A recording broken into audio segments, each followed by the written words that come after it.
اور ایسا ہے کہ میں نے اپنے بچوں کو عام طور پہ سفر میں ہی ذکر سکھایا ہے. مثلاً ہم عمرے پہ جا رہے تھے تو اس وقت میرے بیٹے کی عمر 3 سال تھی شاید. اب 3 سال کے بچے کو آپ کس طرح سکھائیں؟ تو میں نے یوسف اسلام کی وہ جو پوئم ہے نا اللہم صلی علی محمد والی جو ہے، تو بائی روڈ کافی سفر ہم کر رہے تھے تو میں نے مسلسل وہ کیسٹ پلے رکھی. اچھا اس نے سن کے درود شریف یاد کر لیا اس میں سے. اب کیا ہوا کہ جب ہم مدینہ میں گئے تو مسجد میں انٹر ہونے سے پہلے میں نے بتا دیا کہ دیکھو یہ پروفٹ کی ماسک ہے اور اس میں آپ کی قبر بھی ہے اور ایسے اور ویسے سب کہانی سنا دی. اور پھر اس میں پتہ کیا پڑھتے ہیں؟ وہ پڑھتے ہیں وہ جو گاڑی میں سنا تھا نا. اچھا یقین کریں کہ جو دروازے سے وہ میری انگلی پکڑ کے انٹر ہوا، جب تک ہم وہاں نہیں پہنچے وہ درود شریف پڑھتا گیا کیونکہ وہ سن کے اس کے کانوں کو اتنا لگ چکا تھا کہ اس کو پڑھانے میں بار بار کہنے کی ضرورت ہی پیش نہیں آئی. ہاں تو اسی طرح اگر آپ اس طرح کی کیسٹس پلے کر کے تسبیحات یا دعائیں، اب دعاؤں کی مزید کیسٹس بھی آئی ہیں جس میں دعائیں سکھائی گئی ہیں، تو میرا خیال ہے شاید یہاں اسٹال پہ اویلیبل بھی ہوں گی، نہیں تو کراچی سے منگوا سکتے. تو ایسی چیزیں سفر کے دوران اگر بچوں کو سنوا دی جائیں یا گھر میں لگا دیں صبح چند دفعہ بھی سنیں گے تو وہ جو صبح میں سنا ہوتا ہے نا وہ سارا دن منہ پہ دہرائی آتی رہتی ہے. دوسرا یہ ہے کہ میں چھوٹی چھوٹی تسبیحاں یا کوئی اس طرح کی بیگ میں رکھتی تھی. بچے جب چھوٹے تھے سفر کرتے تھے تو تھوڑی دیر میں ہی پوچھنے لگتے ہیں کب آئے گا، لاہور کب آئے گا، فلانی جگہ کب آئے گی. ابھی چڑھے نہیں اور سوال شروع ہو گیا. بڑی پھر مشکل ہوتی ہے نا روک کے رکھنا. تو میں کہتی تھی چلو ہم یہ پڑھیں گے نا اتنا ثواب ہو جائے گا، چلو یہ شروع کرتے ہیں، اور شروع کر دیتے تھے. اچھا تم اتنی دفعہ یہ کر لو، جب یہ انگلیوں کا یہ ختم ہو جائے گا اتنی دفعہ، اچھا اتنی دفعہ کر، پھر خود شروع ہو جاتے، پھر تھوڑا ستایا پھر شروع ہو گئے. تو اس سے یہ ہوتا ہے کہ پھر عادت بھی ہو جاتی. جو ہی بچے گاڑی میں بیٹھیں گے ان کو عادت ہو جائے گی کہ اب یہ ذکر کا ٹائم آ گیا. اچھا پھر میں نے کسی کا پڑھا کہ وہ اپنے بچوں کے ساتھ جب سفر کرتے تھے، بہت پہلے کسی بزرگ کا واقعہ تھا کہ وہ انہیں کہتے تھے اچھا وہ درخت جب تک آتا ہے نا تو تم سبحان اللہ پڑھ لو، اچھا وہ فلانی جگہ وہ عمارت جب تک آتی ہے تو تم یہ دعا پڑھ لو، جب تک یہ نہیں کہ بہلانے کے مختلف طریقے ہو سکتے ہیں نا. ایک تو یہ کہ آپ کہتے ہیں ذکر کرو، اس سے نہیں ہوتا. اس میں کہ چلو پہلے ہم یہ پڑھتے ہیں اس کا یہ فائدہ ہے. پتہ ہے اس سے کیا ہوگا؟ بچے بعض اوقات کچھ چیزوں کا مطالبہ کر رہے ہوتے ہیں یا کچھ، تو مختلف طریقے ہو سکتے ہیں لیکن جھوٹ کا عنصر شامل نہ ہو. یہ یاد رکھیے کہ دین کے نام پر جھوٹ بولنا قطعاً جائز نہیں. بعض مائیں کیا کرتی ہیں بچوں سے چیز چھپا کہتی چڑیا لے گئی. یہ غلط ہے. کہاں چڑیا لے جا سکتی ہے؟ کتنا کامن جھوٹ ہے یہ. اچھے بھلے سمجھدار لوگ یہ جھوٹ بولتے ہیں. چیز چھپا کے کہا کوکو لے گئی، وہی تو آج تک سمجھنے کوکو ہوتی کون ہے. تو اس طرح کے جھوٹے بہلاوے بھی نہیں ہونے چاہیے کیونکہ جھوٹ ہی ہوتا ہے. ان چیزوں کو اگر نکالیں گے انشاءاللہ تعالیٰ تو زیادہ فائدہ ہوگا. میں تو صاف کہتی چھپا دی، جو کیا وہ بتا دیں، وہ مان جاتے ہیں، پھر نہیں بھی مانے تو نہ صحیح، لیکن جھوٹ کا سہارا لے کے نہیں. تو اسی طرح اگر ان کو اوتھینٹک آپ کے پاس اس کا ثواب ہے وہ بتائیں، آخرت کا بتائیں، جنت کا بتائیں. اور میں تو حتیٰ کہ جب بچوں کو نہلاتی تھی نا تو نہلاتے ہوئے ان کے ہاتھوں سے بہت میل اترتی نا، بچے مٹی میں ہاتھ ڈالتے ہیں تو ساتھ ساتھ جیسے نماز کی عادت یا کچھ جیسے اب نماز پڑھتے نا اسی طرح میل اترتی ہے. یہ کرتے ہیں تو یوں ہوتا ہے. ماں سب سے بہترین معلم ہو سکتی ہے اپنے بچوں کے لیے کہ ان کو نیچرل وے میں سکھائے. یعنی بچوں کو سکھانے کے لیے ضروری نہیں کہ کتاب ہی لے کے بیٹھے اور ان کو تقریر کریں، نہیں، چلتے پھرتے اچھا آپ یہ کیا کریں گے، یہ کیسے کریں گے، وہ کیسے کریں گے، بہلاتے کھلاتے پلاتے ادھر ادھر. اچھا ایک یاد رکھے بات، عام طور پر بچے ماں کے سامنے شو نہیں کرتے کہ وہ کچھ سیکھ رہے ہیں یا آپ کی بات مان رہے ہیں. معلوم نہیں انہیں انا کا مسئلہ ہوتا ہے یہ کیا ہوتا ہے، لیکن وہ تھوڑا سا ریزسٹ ضرور کرتے ہیں کہ ہم نہیں آپ کی بات سن رہے، یا اس طرح پوز کرتے ہیں کہ جیسے انہوں نے توجہ نہیں دی آپ کی بات پر. لیکن جب آپ نہیں ہوتے تو وہ کام کر رہے ہوتے ہیں. اس لیے کبھی مایوس نہ ہو بچوں کو سکھاتے اور بتاتے وقت، اور فوراً رزلٹ ایکسپیکٹ نہ کریں. آج نہیں تو کل صحیح، کل نہیں تو پرسوں صحیح. اور ایک بات اگر آپ نہ بھولیں تو زندگی بڑی آسان ہو جائے، اور وہ ہے اللہ سے مدد مانگنا. وَاسْتَعِنْ بِاللَّهِ. جو کام نہیں ہو رہا اللہ سے مدد مانگے. جس کی دوستی اللہ سے ہو گئی اور اللہ سے مضبوط تعلق ہو گیا، فَقَدْ اسْتَمْسَكَ بِالْعُرْوَةِ الْوُثْقَى لَا انْفِصَامَ لَهَا. پھر اللہ تعالیٰ ساتھ نہیں چھوڑتا. ٹھیک ہے. اچھا انہوں نے کہا کہ کیا یہ بک انگریزی میں ٹرانسلیٹ کی جا سکتی ہے کہ کچھ اسٹوڈنٹس اس کو اردو میں نہیں پڑھ سکتے. کی جا سکتی ہے، اور اس کو ٹو دا پوائنٹ بریف ایک پمفلٹ کی شکل دی جا سکتی ہے. اور اس میں خاص طور پر وہ چیزیں جو آپ اسٹوڈنٹس سے ریلیونٹ ہیں ان کو اگر کوئی اسٹوڈنٹ کر سکے تو میں اس کو گائیڈ کر سکتی ہوں. پھر آپ یہاں پر اس کو چھپوا بھی سکتے ہیں. یا ایٹ لیسٹ اس کی فوٹو کاپی کر کے جو اردو نہیں پڑھ سکتے ان کو دے بھی سکتے ہیں. کیونکہ یہ ساری کتاب اگرچہ بہت اچھی ہے تو جو کرنے کے کام ہے ان کی الگ ایک لسٹ بن جائے. میرا نہیں خیال اس کتاب میں الگ اس طرح کی لسٹ بنی ہوئی ہو کہ کرنا کیا کیا چاہیے. لسٹ آف کانٹینٹس ہوتا ہے نا بعض اوقات, یہ شروع میں دیا ہوا لسٹ آف کانٹینٹس, لیکن اس طریقے پر نہیں جس سے آپ کو جلدی بات سمجھ میں آئے. مثلاً جن چیزوں کی آپ کو عادت ڈالنی ہو, آپ کی ایک پرسنل ڈائری ہونی چاہیے, اس میں آپ اپنے لیے نصیحتیں لکھا کریں کہ مجھے یہ کرنا ہے, اس چیز کی عادت ڈالنی ہے. یعنی کرنے کے کام کے نام سے ایک ڈائری آپ کے پاس ہونی چاہیے کہ جس میں آپ صرف یہ نہیں کہ کرنے کے کاموں میں دوپٹہ رنگوانا ہے اور فلاں کپڑے کو لیس لگوانی ہے, یہ نہیں ہے کرنے کے کام صرف, بلکہ کرنے کے کاموں میں یہ بھی ہے کہ اس تسبیح کی عادت ڈالنی ہے, فلاں چیز کو اپنی زندگی میں شامل کرنا ہے. یعنی نیکیوں میں بھی سبقت لے جانے کے لیے کرنے کے کاموں کا کچھ نہ کچھ آپ ایک حصہ بنا کے رکھے. میں عموماً 3 طرح کے کام لکھتی ہوں. ایک تو روزانہ کے جو کام ہوتے ہی ہیں الوداع کے یا جو بھی زندگی میں, ایک صحت سے متعلق کوئی بھی ٹپ کہیں سے مل جائے یا کوئی بات کہ فلاں چیز یوں فائدہ دیتی ہے تو وہ الگ لکھ لیتی ہوں. یعنی وہ کرنے کے کام الگ ہیں, یعنی اپنی جسمانی صحت کا خیال رکھنے کے لیے. اور تیسرے روحانی یا نیکی کے کوئی کام کی جو توفیق ہو تو اس کے لیے اپنی یادداشت کے لیے لکھ لیتی ہوں کہ یہ میرے کرنے کے کاموں میں سے. تو اس میں جب کوئی بات نہیں پتہ چلی تو اس لسٹ میں ایڈ کر لی. ٹھیک ہے, تو اس طرح انشاءاللہ العزیز کچھ عرصے تک وہ اگر آپ اپنی لسٹ پڑھتے رہیں تو آپ کو پھر عادت پڑ جاتی ہے, حتیٰ کہ وہ چیزیں آپ کو پھر لکھی بھی نہیں آپ کے اپنے عمل کی لسٹ میں شامل ہو جائیں. پھر بھی یہ ہوتا ہے, پتہ کیا میرے ساتھ تو بہت مشکل یہ ہے کہ مجھے ٹریول بہت کرنا پڑتا ہے, ایک جگہ کہیں ہوتی نہیں تو روٹین نہیں بن پاتی چیزوں کی. بناتی ہوں جب تک وہاں ہوتی ہوں ٹھیک رہتا ہے, جب ٹریول کرتی ہوں, اب 10 دن کے لیے میں اپنے مقام سے نکلی ہوں, 10 دن کے بعد لوٹوں گی تو مجھے ساری چیزوں کا پھر ریمائنڈر چاہیے کہ میں کیا کیا کرتی تھی اور کون سی چیز میری سفر میں چھوٹ گئی. کیونکہ ایک حدیث میں آتا ہے کہ جب کوئی بندہ کسی بھی کام کی پابندی کرتا ہے تو بیماری اور سفر کی وجہ سے اگر وہ کام نہ کر سکے تو اللہ تعالیٰ اس کے نام اعمال میں وہ ایسے ہی پورا پورا لکھ دیتے ہیں وہ عمل. تو اس لحاظ سے مجھے اطمینان بھی ہوتا ہے کہ ٹھیک ہے اگر میں سفر میں کوئی چھوٹ بھی گیا تو وہ لکھا تو جا رہا ہے اگر گھر میں پابندی ہے اس چیز کی. لیکن ساتھ ہی یہ چیز بھی ہے کہ جب آپ دوبارہ گھر پہنچے تو پھر سفر کا تو وہ بونس ختم ہو گیا, اب تو آپ کو پھر سے وہ سب کچھ کرنا ہی کرنا ہے, تو آپ کو دوبارہ اپنی لسٹ پڑھنے کی ضرورت ہوتی ہے. تو ایک اپنی ڈائری اس طرح کی ضرور بنا چھوڑیں کہ جو آپ نے اس قرآن پڑھنے کے سال میں یا ویسے بھی زندگی میں اچھی عادتوں کے اپنے ساتھ عہد کیے ہیں ان کو آپ کہیں نہ کہیں جوٹ ڈاؤن کر لیں اور وقتاً فوقتاً اپنا دوبارہ جائزہ لیں کہ کہیں یہ عادت چھوٹ تو نہیں گئی مجھ سے, اور اگر کوئی چیز چھوٹ گئی ہو تو اس کو پھر دوبارہ اپنی عادت میں ڈال لیں. ٹھیک, کسی نے کہا جو ذکر دن میں 100 مرتبہ کرنے کو کہا گیا کہ وہ ایک ہی وقت میں لگاتار 100 مرتبہ کیا جائے یا وقفے وقفے سے بھی کیا جا سکتا ہے. وقفے سے بھی کیا جا سکتا ہے. بعض اوقات ایسا ہوتا ہے نا, آپ نے ایک کام شروع کیا, سم ٹائم ایسا ہو جاتا ہے کہ میں جیسے اپنی گاڑی میں بیٹھی ہوں, میں نے شروع کیا ذکر, اتنے میں ٹیلی فون آ گیا. اب آپ دیکھیں کہ اگر کسی نے ٹیلی فون کیا تو ہو سکتا ہے اس میں بھی کوئی مسئلہ پوچھے مجھ سے تو میرا بہت ثواب جمع ہو جائے. کہتے ہیں نا دال علی الخیر کفاعلہ, نیکی کا رستہ بتانے والا جو ہے وہ ایسا ہی جیسا کرنے والا. تو اس لیے عام طور پر میں ٹیلی فون کال سے گھبراتی نہیں ہوں اگر میرے پاس وقت ہو. وقت نہ ہو, جیسے اب کلاس میں بیٹھی ہوں تو اب تو میں اٹینڈ نہیں کر سکتی نا, تو میں کوشش کرتی ہوں کہ میکسیمم میں لوگوں کے سوالوں کے یا مسئلے مسائل کے جواب دے دوں. لیکن جب مصروفیت ہے تو پھر مصروفیت ہے, پھر نہیں بھی جواب دے سکتی. تو اس وقت پھر کیا ہوتا ہے کہ میں وہ تسبیح روک کے پھر کیا کرتی ہوں, سوال کا جواب دیتی ہوں. اور اب کیا ہے کہ وہ کٹ گیا, بریک آ گئی. اب دوبارہ جب آپ ریزیوم کریں گے تو وقفہ تو آ گیا. بعض اوقات یہ بھی ہوتا ہے کہ کوئی ایسا کام پڑ جاتا ہے کہ آپ 5-10 منٹ کے بعد بھی نہیں شروع کر سکتے. ہو سکتا ہے آپ دوپہر میں پھر کریں, ہو سکتا ہے شام میں کریں. تو وقفہ پڑھنے سے حرج نہیں ہے اگر جان بوجھ کے نہ ٹال مٹول کی جائے. اور اگر جیسے لا الہ الا اللہ وحدہ لا شریک لہ ذرا لمبی ہے اور آپ کے پاس اتنا ٹائم کوئی نہیں ایک اسٹریچ میں نکل رہا, تو آپ یہ بھی کر سکتے ہیں کہ ہر نماز کے بعد یا مختلف اوقات میں دن میں 2 دفعہ پہ بانٹ لیں, 4 دفعہ پہ 25-25 کر کے بانٹ لیں, جیسے بھی سہولت ہو. کسی نے لکھا کہ میری طبیعت بوجھل رہتی ہے, نماز پڑھنے میں دل نہیں لگتا, دعا مانگنے کو بھی دل نہیں کرتا, ایک دم اٹھ جاتی ہوں, مشکلات زیادہ لگتی ہیں, خدا کے لیے بتائیں میں کیا کروں.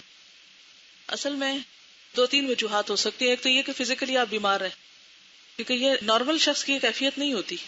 جو ایک نارمل ہیلدی شخص ہے وہ نماز کے وقت ایکٹیو ہوگا. ضرور یا تو آپ بیمار ہیں یا پھر یہ ہے کہ آپ کے اوپر بیک آف مائنڈ کو ایسی پریشانی ہے کہ جو آپ کو بوجھل کیے ہوئے. تو ایسے میں 2-3 چیزیں, ایک تو یہ کہ آپ قبولیت کے اوقات میں دعا مانگے اپنے لیے, جیسے آپ کو پتا ہے جب آذان ہوتی ہے تو اس کے بعد آسمان کے دروازے کھلتے ہیں، وہ دعاؤں کی قبولیت کا وقت ہوتا ہے، یعنی وہ دعائیں یوں سیدھی جاتی ہیں. عام طور پر لوگ اذان سن کے بھی باتیں کیے چلے جاتے ہیں، پرواہ نہیں کرتے آذان ہو رہی ہے، حالانکہ وہ اتنا غنیمت کا وقت ہے. تو شکر کیا کرے، سب کام چھوڑ کے خاموش ہو جایا کرے، آذان کا جواب دے کے اپنے لیے خوب دعا کیا کرے، جو بھی آپ کی مشکل ہے، اپنی اس مشکل کے لیے بھی، اور اگر کوئی اور مشکل اس کا سبب ہے، ایک ہوتا نا ظاہر سبب اور ایک ہوتا پیچھے. تو بعض اوقات ہم ظاہری سبب کو ٹریٹ کرتے رہتے ہیں. اگر آپ مجھ سے کہیں کہ مجھے کوئی وظیفہ بتائیں کہ میرا نماز میں دل لگے، تو اس سے نہیں بات بنے گی. دیکھنا یہ پڑے گا کہ وہ ریزن کیا ہے جو آپ کے پیچھے ہے، اس کو ہٹائیں گے تو آپ کا یہ مسئلہ بھی حل ہو جائے گا. جیسے بعض بیماریاں ایسی ہوتی ہیں نا، سر درد ہے تو اب سر درد کوئی بیماری تھوڑی ہے، ہو سکتا ہے آئی سائٹ خراب ہو یا آپ کے اسٹمک میں کوئی پرابلم ہو، تو وہ سر درد بذات خود کوئی چیز نہیں ہے، سر درد کے پیچھے سبب ہوتا ہے کوئی. تو اگر آپ سبب نہیں دور کریں گے تو سر درد ٹھیک نہیں ہوگا. اسی طرح اور بھی بہت سی بیماریاں ہوتی ہیں کہ جس میں سبب چھپا ہوا ہوتا ہے، اس سبب کو آپ نکالیں، اپنے آپ کو انالائز کریں کہ مسئلہ کیا ہے میرے ساتھ. It's not a healthy sign. ایک نارمل شخص تو ایسے نہیں ہوتا. تو ریزن جان کے اس کا علاج کریں. اگر آپ سمجھتے ہیں کہ اس کے پیچھے کوئی مسئلہ ہے، آپ کی پریشانی ہے یا کچھ، تو آپ اس کے لیے اللہ سے دعا کریں قبولیت کے اوقات میں. تہجد کا وقت، سحری کا وقت جو ہے، اب رمضان آ رہا ہے تو آپ کو پورا مہینہ سحری کے وقت ملیں گے انشاءاللہ تعالی. تو ہم سارا سال اگر نہیں کر سکتے تو کم از کم رمضان میں تو کریں. تو آپ سحری کے وقت استغفار کریں. وَبِالْأَسْحَارِ هُمْ يَسْتَغْفِرُونَ، کہ سحری کے وقت وہ استغفار کرتے ہیں. ایک تو یہ ہو سکتا ہے. دوسرا یہ ہے کہ آپ کچھ چیزوں میں بندوں سے بھی مدد لیں. کیسے؟ انیشیئر کریں، کسی کے ساتھ ڈسکس کریں، حل پوچھیں جو آپ کو صحیح ایڈوائز کر سکے. لیکن یہ عادت نہ بنا لیں، اس سے مسئلہ بیان کیا، اس سے کیا، اس سے کیا، اس سے کیا. جب ایک مسئلے کو بہت کثرت سے بیان کیا جاتا ہے تو وہ نہ ہوتے ہوئے بھی بن جاتا ہے. یعنی بعض مسئلے نہیں ہوتے، لیکن ہم ان کا ذکر کر کر کے ان کو ایک ہوا بنا کے اپنے اوپر سوار کر لیتے ہیں. اس عادت سے بھی پرہیز کیجیے. تو انشاءاللہ تعالی جب آپ کسی انسان سے تھوڑا سپورٹ لیں گی کہ آپ کو وہ تھوڑا اس نماز کے وقت میں ساتھ ملا لے، اور انشاءاللہ کل جو ہم اگلی حدیث پڑھیں گے تو اس میں بھی آپ کو ایک سپورٹ ملے گی کہ نیک لوگوں کی مجلس میں بیٹھنا. اچھی مجلس سے بھی انسان کے اندر ایک ایمان پیدا ہوتا ہے اور اس سے پھر انسان کا عمل اچھا ہوتا ہے. اگر فجر کی نماز پڑھنے کے بعد اشراق کے وقت تک مسلسل بیٹھے رہے تو عمرے کا ثواب ملتا ہے. جی بالکل یہی ہے. تو یہ کہتی ہیں کیا اٹھ کر کتابیں وغیرہ لے کر دوبارہ بیٹھے تو اس سے وہ ہوتا ہے کہ نہیں؟ تو پہلے ہی رکھ لیں. اچھا ایسا ہے، ہاسٹل کے حوالے سے صبح کے وقت جس طرح قرآن کی تلاوت کی آوازیں آنی چاہیے اس طرح کی مجھے نہیں آتی. ہو سکتا ہے آپ لوگ میرے اٹھنے سے پہلے ہی تلاوت کر لیتے ہوں، میں اچھا گمان رکھتی ہوں آپ کے بارے میں، لیکن دعاؤں کی آوازیں تو مجھے آ رہی ہوتی ہیں صبح شام کی. لیکن جس طرح تلاوت قرآن کی آواز زیادہ دیر تک گونجنی چاہیے، مجھے نہیں پتا آپ روز کیا پڑھتے ہیں. پڑھتے ہوں گے ضرور. کیا پڑھتے ہیں؟ کتنا پڑھتے ہیں روز؟ ناظرہ کتنا پڑھتے ہیں روز؟ ہاں روزانہ اپنا ناظرہ قرآن کتنا پڑھتے ہیں جو سال میں کم از کم ایک دفعہ ختم ہونا چاہیے؟ کتنا پڑھتے ہیں؟ سب آدھا پارا پڑھتے ہیں؟ صرف تجوید کرتے ہیں. دیکھا نا، میں بھی کہتی تھی گڑبڑ کیا ہے. صرف تجوید از ناٹ تلاوت قرآن. مجھے نہیں سمجھ آتی کہ آپ دعاؤں میں اتنی دیر اونچی اونچی وہ تو پڑھتے رہتے ہیں، قرآن اونچا نہیں پڑھتے. وائے؟ ایک بندہ نہیں جس کے پاس عقل ہو. ہاں یہی تو میرا حسن ظن تھا. کہتے ہیں چھت پہ جا کے پڑھتے ہیں تاکہ آسمان تک جلدی پہنچے ان کی تلاوت. میں تجوید ٹائم کی بات نہیں کر رہی، میں ناظرہ قرآن پڑھنے کی بات کر رہی ہوں جو روزانہ کی آپ کی روٹین اور عادت میں شامل ہونا چاہیے. جس طرح وہ فرما رہی ہیں آدھا پارا پڑھتے ہیں، بلند آواز سے تلاوت کی بات کر رہی ہوں جس سے پوری بلڈنگ گونج جائے. ہاں یہاں کوئی انسان رہتے ہیں، اللہ والے رہتے ہیں. وہ آوازیں مجھے نہیں آتی. نبی صلی اللہ علیہ وسلم جب صحابہ کرام کے گھروں کے پاس سے گزرتے تھے تو آوازوں سے پہچانتے تھے یہ کس کا گھر آ گیا اور یہ کس کا آ گیا. مجھے تو کوئی پتہ نہیں چلتا. بیٹھ کے میں نے آج دیکھا کوئی گروپ باتیں کر رہا تھا. کر تو اچھی رہے ہوں گے لیکن ہر وقت باتوں سے نہیں بات بنتی. اس وقت دیکھ کے مجھے سخت تکلیف ہوئی. پتہ نہیں کون تھے کون نہیں. میں نے تو نظر بھر کے بھی نہیں دیکھا کہ میں کسی کو پہچانوں نہ، کہ میرے دل میں کسی کے بارے میں ایسا خیال نہ آئے کہ یہ کیوں اس طرح کر رہے ہیں. میرا خیال ہے بہت ہی اچھا کچھ کر رہے ہوں گے، لیکن وہ وقت گروپ ڈسکشن کا نہیں ہے اور نہ باتیں کرنے کا. وہ قرآن پڑھنے کا وقت ہے. میں کہہ ہاسٹل والوں کو رہی ہوں لیکن میری بات سب کے لیے. یہ مت سوچے کہ میں نے ان کو نشانہ بنایا ہوا اور ان کے پیچھے پڑ جاتی ہوں، ہر دفعہ آتی کبھی جھاڑو پہ بات اور کبھی کسی پہ کبھی لیکن تربیت اسی چیز کا نام ہوتا ہے. پہلے تو میں ہاسٹل کے اندر رہتی ہوتی تھی نا، تو میں بہت کچھ اور بھی دیکھتی رہتی تھی، لیکن اب مجھے چانس کم ملتا ہے. کسی صاحبہ کو میں نے دیکھا کہ وہ باہر کوریڈور میں نکل کے بال کنگھی کر رہی ہیں، وہ سخت پریشانی ہوئی کہ دوسرے گھر میں سے اگر کوئی دیکھ رہا ہوگا تو کیا بنے گا. ہم سب خواتین کے لیے یہ بات ہے، وہ صرف اس خاتون کے لیے نہیں ہے، وہ اس پر بیٹھی ہوگی کہیں سن رہی ہوگی، میں نے نہیں پہچانا وہ کون تھی. لیکن کیا گھر میں آپ بالکنی میں نکل کے بالوں کی کنگھی کریں گے؟ کیوں نہیں کریں گے؟ صحن میں نکل کے یا برآمدے میں نکل کے، اور وہ بھی اوپر والے کسی حصے میں یا کسی کھڑکی کے سامنے کھڑے ہو کے آپ بال ٹھیک کریں گے؟ کیوں نہیں کریں گے؟ وجہ کیا پتا راستے سے کوئی مجھے دیکھ رہا ہو، کیا پتا کسی اور گھر کی کھڑکی سے کوئی مجھے جھانک رہا ہو. میں اتنی سستی ہوں کہ سب کے سامنے بال پھیلا کے کھڑی ہو جاؤں اور لوگ مجھے دیکھیں. وائے؟ کیوں مجھے دیکھیں؟ آپ کو اپنے آپ کی کوئی فکر نہیں؟ آپ کو اپنی کوئی قدر و قیمت نظر نہیں آتی؟ آپ کیوں ہر ایک کے لیے اویلیبل ہوں کہ آپ ان کو نظارہ کروائیں؟ مجھے پتا ہے میرے لفظ بہت سخت ہیں، لیکن مجھے سمجھ نہیں آتی. میں کہتی ہوں کہ عورت تو اتنی قیمتی چیز ہے کہ اس کا حسن ہر ایک کے لیے نہیں ہے، وہ ہر ایک کو دکھائے. کیوں ہم اپنی نمائش کریں؟ تو ایسی جگہوں سے بھی پرہیز کریں کہ جہاں آپ کی نمائش ہونے کا اندیشہ ہو. ٹھیک ہے نا؟ اب اگر کوئی اور آپ کو دیکھتا ہے تو گناہ کس پہ جائے گا؟ اس پہ کہ آپ پہ؟ اس پہ تو جائے گا اگر اس نے نئی نگاہ پھیری، لیکن اس سے زیادہ آپ پہ جائے گا کہ آپ سبب بنے. آپ نے فتنے کو دعوت دی. ہو سکتا ہے آپ بے سمجھی میں ہی کھڑے ہو سکتا ہے آپ سوچ رہے ہیں ابھی تھوڑا تھوڑا اندھیرا ہے، لیکن اگر اس اندھیرے میں مجھے کارنر سے نظر آ رہا ہے تو سامنے والی کھڑکی تو مجھ سے کم فاصلے پر ہے. کوئی چوکیدار جاگ رہا ہو، کوئی سڑک سے گزر رہا ہو، کوئی کہیں سے، تو میرا خیال ہے یہ معیوب عمل ہے. ٹھیک ہے نا؟ مجھے نہیں پتا وہ جو بھی تھا، وہ مت سوچے کہ میں ان کا کوئی عیب کھول رہی ہوں، لیکن میں ایک جنرل سی بات کر رہی ہوں کہ یہ معیوب عمل ہے کہ ہم جہاں آدمی کھڑے ہوں وہاں کھڑے ہو جائیں کنگھی کرنے، یا جہاں سے پتا ہو ہمیں سے یہاں سے کوئی گزر سکتا ہے. ہمیں خود اپنے آپ کو بچانا چاہیے. ٹھیک ہے؟ دوسری بات یہ ہے کہ صبح کے وقت ہر ایک کو مناسب آواز سے قرآن اونچا پڑھنا چاہیے. اونچا پڑھنے کا کیا فائدہ ہوتا ہے؟ آپ کو ایک انرجی ملتی. قرآن شفا ہے، آپ کی بہت سی بیماریوں کا علاج ہے. یہ جو روحانی اور یہ بوجھل ہیں اور دل نماز میں نہیں لگتا، ان سب کا بھی علاج ہو جائے گا اسی میں. ٹھیک ہے؟ اور صبح کے وقت میں کوئی ڈسکشن گروپ نہ رکھا کریں.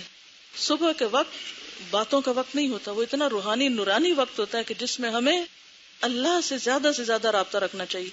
ذکر کے ذریعے، ٹھیک ہے اگر آپ کا امتحان ہے آپ پڑھ لیں، کوئی حرج نہیں، پڑھیں آپ. اسی طرح آپ کو پتا کہ اس وقت ہمارے جسم میں میکسیمم ہارمونز ریلیز ہو رہے ہوتے ہیں. پورا انرجی کا وقت ہوتا ہے، پورا ایک قوت کا وقت ہوتا ہے. اس وقت کو آپ اگر مطالعے میں گزارتے ہیں، ویل اینڈ گڈ، پڑھ لیجئے، کوئی حرج نہیں. لیکن بیسٹ کیا ہے کہ کم از کم 1 ربع قرآن، اگر 1 ربع بھی کریں گے 4 دن میں سے پارہ ہو جائے گا. آپ یہ دیکھیے کہ آرام سے سال میں پھر رمضان سے رمضان تک آپ کا روزانہ ایک سموتھ ناظرے کا جو ہے نا قرآن ختم ہو جائے گا، اگر بیچ میں سے چھٹیاں وٹیاں پیریڈز کی وہ سب نکال دیں. اور باقی یہ ہے کہ صبح شام کی جو دعائیں ہیں وہ ایک دفعہ ایک جگہ بیٹھ کے بلند آواز سے چند دن تو پڑھیں سیکھنے کے لیے، لیکن باقی پھر یہ ہے کہ آپ کو اپنی اپنی پڑھنے کی عادت ہونی چاہیے. کیوں؟ ساری زندگی آپ نے ہاسٹل تھوڑی رہنا ہے کہ سب کے ساتھ مل کے آپ راگ لگائیں گے تو تب آپ، کیونکہ پھر عادت اس طرح ڈیولپ ہو جاتی ہے. پتہ ہے آپ کو جو کام جیسے کرتے رہے نا اس کی عادت پڑ جاتی ہے، اور پھر اس عادت سے نکلے تو ہم ٹوٹ پھوٹ جاتے ہیں، پھر عادت نہیں رہتی ہماری. تو انڈیپینڈنٹ رہیں، دوسروں پہ ڈیپینڈ مت کریں.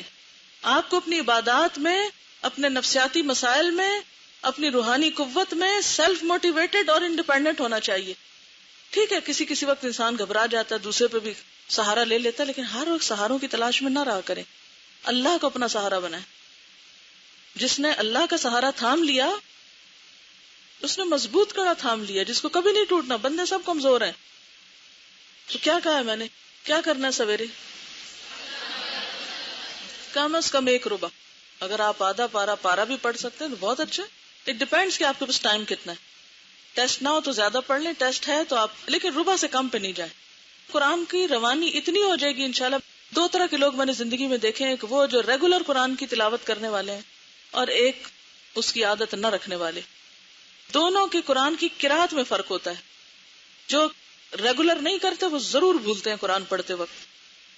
زبر زیر کی غلطی کریں گے, کہیں جتنی مرضی کی تجوید سیکھ لیں. میں نے بہترین سے بہترین مقابلے کرنے والوں کو عام زندگی میں قرآن کی آیتیں غلط پڑھتے ہوئے سنا ہے. سب سے بڑی وجہ یہ کہ روز نہیں پڑھتے. جو روز پڑھتا ہے وہ غلطی نہیں کرتا, کیونکہ قرآن اس کو ایسے نگاہوں کے سامنے ہوتا ہے. نبی صلی اللہ علیہ وسلم نے فرمایا اقرأ القرآن فإنه يأتي یوم القیامت شفیعا لأصحابہ. قرآن پڑھا کرو کیونکہ قیامت کے دن قرآن اپنے پڑھنے والوں کے لیے, اپنے دوستوں کے لیے, صاحب کس کو کہتے ہیں؟ ساتھی. اپنے دوستوں کے لیے سفارشی بن کے آئے گا. ٹھیک ہے, صبح کا مانتے سب اپنی جگہ.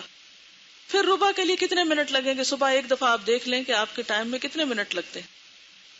ٹھیک ہے, ہاسٹل میں رہنے میں بہت سے کام اکٹھے کرنے میں فائدہ ہوتا ہے, لیکن ہر کام اکٹھے نہ کیا کریں.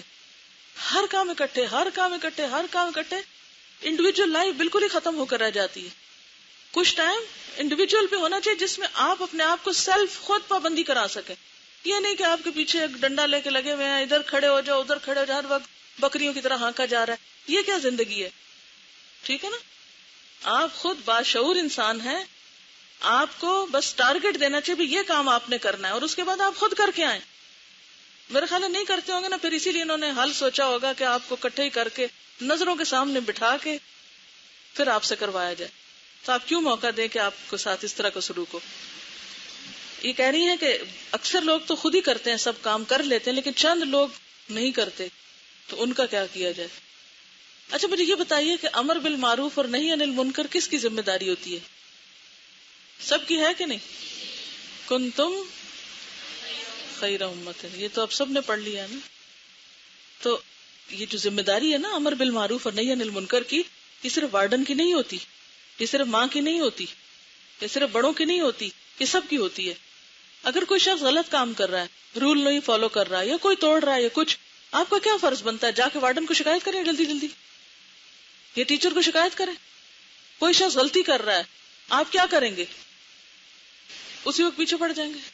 10 لوگ آ جائیں گے اس کو امر بالمعروف کرنے, کیا کریں گے؟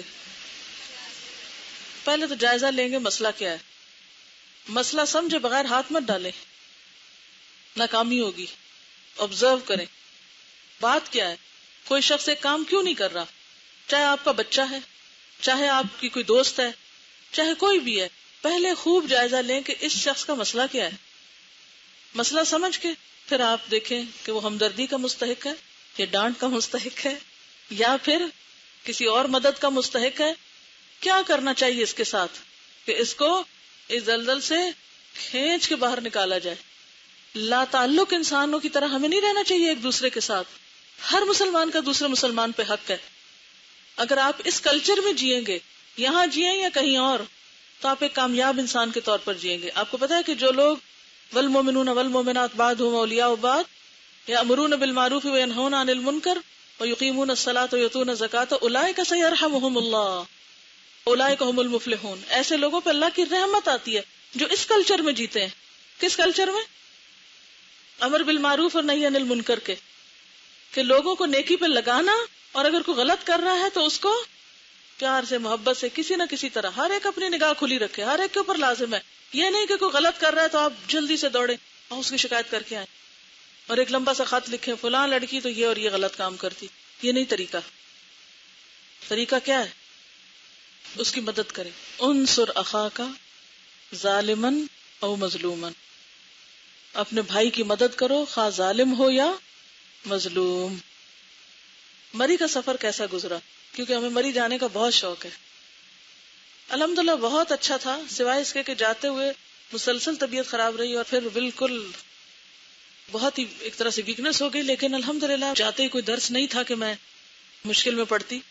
رات کو کچھ آرام وغیرہ ہو گیا, لیکن صبح پھر جب میں نکلی درس جہاں تھا کوئی 15 منٹ کا رستہ تھا, وہاں جانے تک پھر خوب چکر ایک دفعہ آ گئے.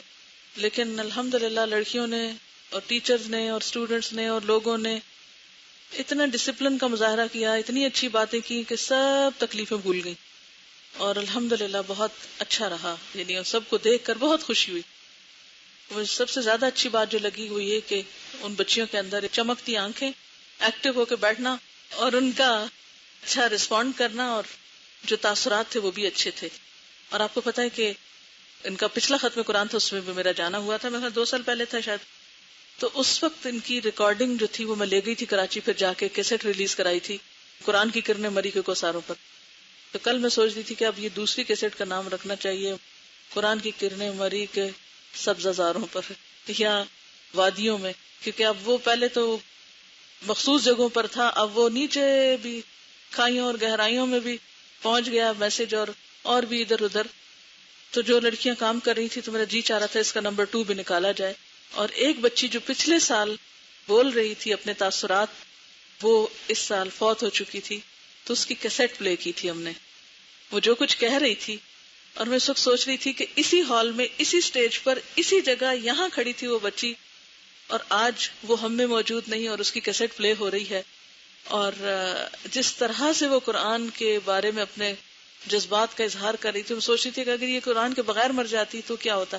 تو یاسمین وغیرہ یہ بتا رہے تھے جو لوگ وین پہ آئے کہ وہ اس کی قبر کے پاس سے بھی گزر کے آئے، کیونکہ مین بوربن کی جو برانچ تعمیر ہے الحمدللہ الہدا کی، اس کے قریب ہی اس کا گھر تھا.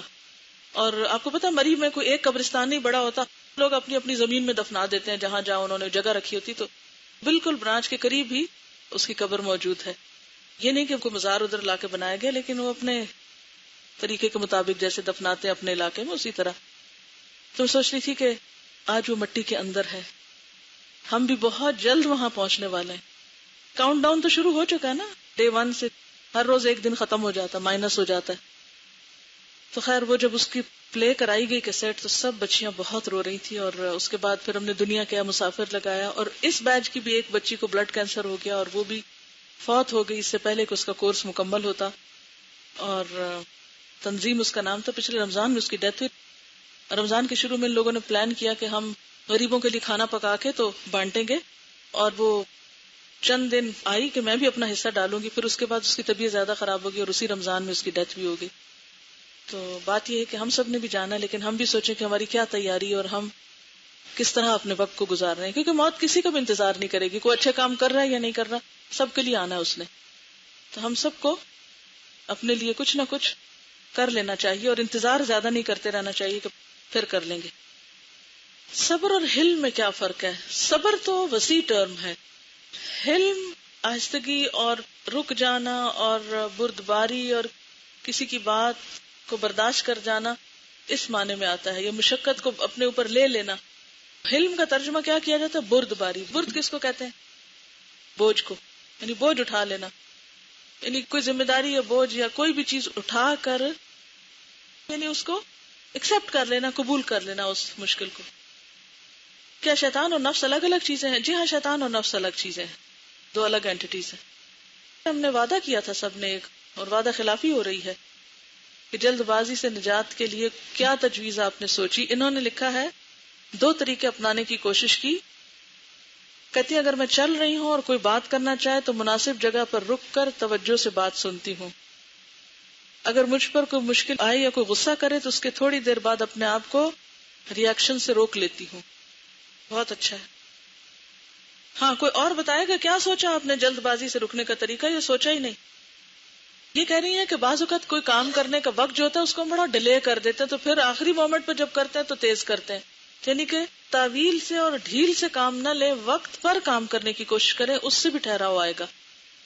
یہ بھی ایک طریقہ ہے کہ آپ ہر چیز کا ایک وقت مقرر کر لیں اور اس کے اندر اس کو کرنے کی کوشش کریں، تو پھر اگلے کام کے لیے بھی صحیح وقت مل جائے گا. عام طور پہ نماز کے بعد جلدی اٹھنے کو دل چاہتا ہے کیونکہ کام یاد آتے ہیں نا نماز میں عام طور پہ زیادہ، تو پھر اگر انسان اس وقت اپنے آپ کو تھوڑی دیر روک لے تو اس سے بھی ٹھہراؤ پیدا ہو جاتا ہے. یہ کسی نے چھوٹا سا ایکسپیرینس لکھا ہے. کہتی ہیں کہ میں اپنی خالہ کے گھر گئی تو ان کی 6 سال کی بیٹی نے مجھے اور میری والدہ کو سلام نہ کیا. اس کی بڑی بہن نے اسے کان سے پکڑا اور کہا سلام کرو. میرے ذہن میں آیا جب اس بچی کو سلام کا شعور ہی نہیں تو اس کا کیا قصور.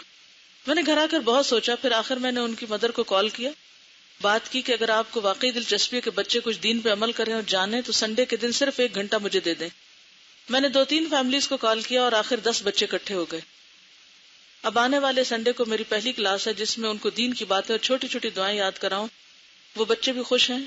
تو ہمیں کسی بھی نیک کام کے انتظار میں دیر نہیں کرنا چاہیے کہ ڈپلوما ملے گا تو کریں گے. آپ بھی بچوں کو گائیڈ کر سکتے ہیں، کیونکہ رسول اللہ صلی اللہ علیہ وسلم بچوں سے بہت پیار کرتے تھے. اچھی بات ہے، لیکن بچوں کو آپ بہت زیادہ بوجھل نہ کیجیے گا بڑی باتوں سے. کہانیوں سے شروع کریں، اور کہانیوں میں سے حضرت آدم علیہ السلام کا واقعہ شروع کریں. قصص القرآن بہت زبردست طریقہ ہے بچوں کی اصلاح کا، کیونکہ سٹوری ٹیلنگ جو ہے وہ بچوں کو اٹریکٹ بھی کرتی ہے، اور اسی سٹوری میں آپ ان کے کردار کو واضح کر کے عمل کی طرف لے جا سکتے ہیں انہیں، اور ساتھ چھوٹی چھوٹی سنتیں بتا سکتے ہیں انہیں. یہ لکھتے ہیں کہ I don't know how but hadith of Rasul Allah sallallahu alaihi wasallam has brought a dramatic change in my personality. I have become more patient, calm and peaceful. Advanced course میں آج کل میرا خیال ہے صحیح بخاری چل رہی ہے، اس میں کوئی شک نہیں. اس دفعہ میں نے جو رمضان پروگرام ریکارڈ کرائے ان کی تھیم ہے لقد من اللہ علی المؤمنین اذ بعث فیہم رسولا من انفسہم یتلو علیہم آیاتہ ویزکیہم ویعلمہم الکتاب والحکمہ وان کانوا من قبل لفی ضلال مبین. تو اس آیت کو میں نے پچھلے 2 ہفتوں میں میرے خیال ہے کم از کم 100 دفعہ سنا ہوگا. یعنی گنتی میں کمی بیشی ہو سکتی، زیادہ بھی ہو سکتا اور کم بھی، لیکن بہت زیادہ سنا میں نے اسی آیت کو ریپیٹڈلی. اب جب اس بات پر آتی تھی میں کہ یتلو علیہم آیاتہ فائن ہو رہا ہے، یعلمہم الکتاب ہو رہا ہے، الحکمت نہیں ہو رہا، اس درجے کا نہیں ہو رہا، تو مجھے اس بات کا شدت سے احساس ہوا کہ مجھے یعنی قرآن پاک تو میں نے کافی سال پڑھا ہے، لیکن کچھ وقت اب مزید مجھے حدیث پڑھانے میں لگانا چاہیے، کیونکہ اللہ تعالیٰ نے قرآن پاک میں ان دونوں چیزوں کا ساتھ ساتھ ذکر کیا ہے، یعلمہم الکتاب والحکمہ. تو جیسے کتاب کی تعلیم ہے، اسی طرح حکمت کی تعلیم ضروری ہے. اور یہ حکمت، یہ وزڈم کی باتیں کیا ہیں؟ نبی صلی اللہ علیہ وسلم کے جو اقوال ہیں، اور اسی لیے وہ جو قال رسول اللہ صلی اللہ علیہ وسلم والی کتاب، آج کل کراچی میں وہ کتاب پڑھا رہی ہوں میں. ابھی پوری تو نہیں ہوئی لیکن بہت کم ابھی پڑھایا ہے، کیونکہ ایک دفعہ میں ایک ہی حدیث پڑھا پاتی ہوں. اور اس میں یزکیہم کا بھی الحمدللہ کچھ نہ کچھ سلسلہ جاری رہتا ہے، لیکن مجھے واقعی جس چیز کی شدت سے کمی ہوئی وہ حکمت کی تعلیم تھی.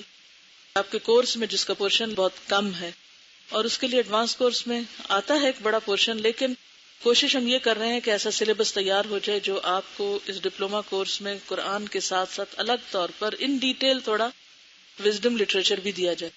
تھرو آؤٹ ہسٹری مختلف طریقوں پر مختلف جو اسکالرز اور فلاسفرز اور بڑے بڑے لوگ ہیں ان کی حکمت کی باتوں پر مشتمل ہوتا ہے، لیکن ان سب کو اگر دیکھا جائے تو اس کے اوپر ڈومینیٹ کرتا ہے رسول اللہ صلی اللہ علیہ وسلم کا وزڈم، ایک بات میں، ایک چیز میں. لیکن ضرورت اس بات کی ہے کہ استاد موجود ہو جو آپ کو اس کے پہلوؤں کو کھول کھول کے بتائے، ورنہ حدیث انسان پڑھ لیتا ہے، خود بھی پڑھ لیتا ہے، لیکن اتنی ڈیپتھ میں نہیں جا سکتا. میں آپ کو یہ آیت سناتی ہے ذرا 2-4 دفعہ تو آپ خود فیل کرتے کہ اس آیت کا معنی کیا ہے اور کتنی خوبصورت ہے یہ آیت. تو آپ کی یہ بات بالکل درست ہے کہ حدیث سے جو حکمت اور جو پیشنس اور جو پرسنالٹی گرومنگ ہوتی ہے وہ بہت ہی خاص چیز ہے. اور اس لیے میں یہی ایڈوائز کروں گی تعلیم الاسلام کے جو کورس ختم ہو تو اس کے بعد آپ لوگوں میں سے جو بھی مزید ممکن ہو اس کو پڑھیں. اور اس میں اگر بخاری دوبارہ بھی کچھ پڑھنی پڑ جائے تو کوئی حرج نہیں ہے جو ہاسٹل کے لوگ جیسے پڑھ رہے ہیں، کیونکہ پہلی دفعہ پڑھ کے تو بہت سی باتیں ویسے ہی اوپر سے گزر جاتی ہیں. اس میں آپ کو معلوم ہے کہ ایک مستشرق نے مسند احمد شاید 14 دفعہ پڑھی تھی، اور مسند احمد آپ نے شاید دیکھی بھی نہ ہو. نبی صلی اللہ علیہ وسلم کا خود طریقہ کیا تھا؟ ایک حدیث کو، ایک بات کو ایک دفعہ نہیں کئی بار بتاتے تھے تاکہ وہ بات یاد ہو جائے، راسخ ہو جائے دل میں. اوکے، اس کے ساتھ ہی اجازت چاہتی ہوں. سبحانک اللہم و بحمدک، نشہد ان لا الہ الا انت، نستغفرک و نتوب الیک. والسلام علیکم و رحمۃ اللہ وبرکاتہ.